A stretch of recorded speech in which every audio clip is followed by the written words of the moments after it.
खबरों का रुख करते हैं लोधरा की तरफ। इंचार्ज मैनेजमेंट मियां शाहजेब की रिपोर्ट के मुताबिक साबिक सदर जनरल जियाउल हक के मिज़ार मुबारक पर नारेबाजी से जरदारी और इनके हवारियों की असलियत कौम देख चुकी है। अहमदुद्दीन मलिक। मुस्लिम लीग जिया के तमाम ओहदेदारान कारकुनान ईंट का जवाब पत्थर से देना जानते हैं। मुश्तरका बयान। गुज़िश्ता रोज साबिक सदर जनरल मोहम्मद जियाउल हक शहीद के मिज़ार मुबारक पर नारेबाजी से पीपल्स पार्टी और जरदारी के हवारियों की असलियत कौम देख चुकी है।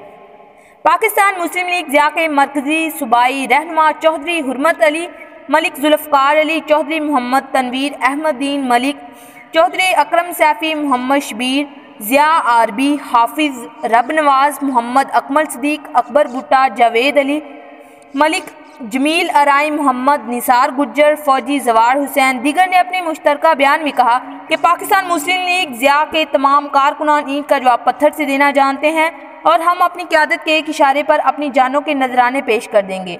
इस मौका पर अहमदुद्दीन मलिक ने बयान जारी करते हुए कहा कि 10 मार्च को 3:30 बजे गौसिया चौक ता प्रेस क्लब तक जरदारी और इनके हवारियों के खिलाफ मुज़म्मती रैली निकाली जाएगी, जिसमें ज़िला लोधरा के तमाम कारकुनान और ओहदेदारान शामिल हों।